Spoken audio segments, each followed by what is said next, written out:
یہ یقین انسان کو وہ سکون دیتا ہے جو کسی باہری طاقت سے حاصل نہیں ہو سکتا۔ یہاں یہ بات سمجھنا بھی بہت ضروری ہے کہ تہجد کا اثر فوراً ظاہر ہو یہ ضروری نہیں، کبھی کبھی اللہ بندے کو لمبے سمے تک اسی عبادت پر ٹکائے رکھتا ہے بنا کسی باہری تبدیلی کے، تاکہ اس کی سچائی کو پرکھے، کیونکہ جو عبادت صرف نتیجہ دیکھنے کے لیے کی جائے وہ تھک کر چھوٹ بھی جاتی ہے، مگر جو عبادت اللہ کے لیے کی جائے وہ خاموشی سے دل کی گہرائیوں میں اپنا کام کرتی رہتی ہے۔ جو لوگ یہ کہتے ہیں کہ تہجد پڑھنے سے جنات نظر آتے ہیں، انہیں اس بات پر غور کرنا چاہیے کہ اگر واقعی کسی کو کوئی انوکھی چیز دکھائی بھی دے تو اس کا دین میں کوئی وزن نہیں، جب تک اس کے ویوہار، کام اور اللہ سے رشتے میں بہتری نہ آئے۔ اصلی کامیابی یہ نہیں کہ آنکھ کچھ دیکھ لے، اصلی کامیابی یہ ہے کہ دل سیدھے راستے پر جم جائے۔ تہجد پڑھنے والے بندے کی پہچان یہ ہوتی ہے کہ وہ کم بولتا ہے، زیادہ سوچتا ہے اور اپنے رب کے سامنے خود کو ہمیشہ محتاج سمجھتا ہے۔ اس کے دل میں شکایت کم اور دعا زیادہ ہوتی ہے۔ وہ اپنی عبادت کو لوگوں کے سامنے بیان نہیں کرتا، کیونکہ وہ جانتا ہے کہ جو رشتہ رات کی تنہائی میں بنا ہے وہی سب سے قیمتی ہے۔ اس لیے یہ سمجھنا ضروری ہے کہ تہجد کی نماز میں کس طرف لے جانا چاہتی ہے اور ایک بندے کو کن باتوں پر خود کا حساب کرنا چاہیے، تاکہ یہ عبادت واقعی اس کے لیے بچاؤ کا ذریعہ بن جائے۔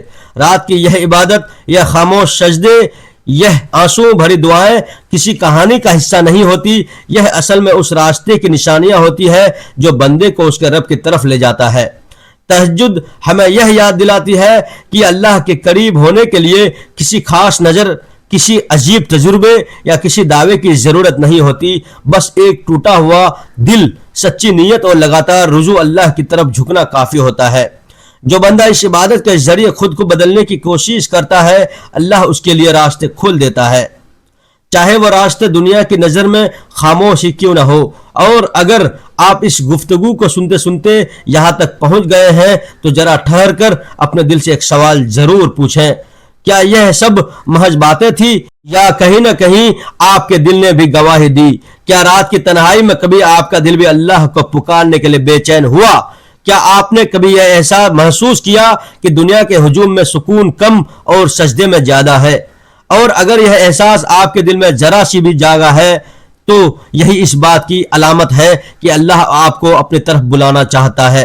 یہ پیغام صرف سننے کے لیے نہیں تھا بلکہ خود سے ملنے کے لیے تھا۔ اگر آپ چاہیں تو اپنے دل کی کیفیت کو لفظ دے سکتے ہیں، اپنے احساسوں کو بیان کر سکتے ہیں، شاید کسی ایک جملے کے ذریعے ہی صحیح ہو سکتا ہے۔ آپ کا لکھا ہوا لفظ کسی اور کے دل میں بھی ہمت جگا دے، کسی اور کو بھی رات کے سناٹے میں سجدے کی طرف کھینچ لے۔ اور اگر یہ باتیں آپ کے دل تک پہنچی ہو، اگر آپ کو لگا ہو کہ یہ گفتگو کسی نہ کسی طرح آپ کے اور اللہ کے بیچ ایک پل بنتی ہے، تو اس خیر کو آگے بڑھانا بھی ایک خاموش نیکی ہے۔ جیسے نرمی سے کسی کو راستہ دکھایا جاتا ہے، ویسے ہی اس پیغام کو بھی آگے پہنچایا جا سکتا ہے، تاکہ اور دل بھی اس سکون سے واقف ہو سکے۔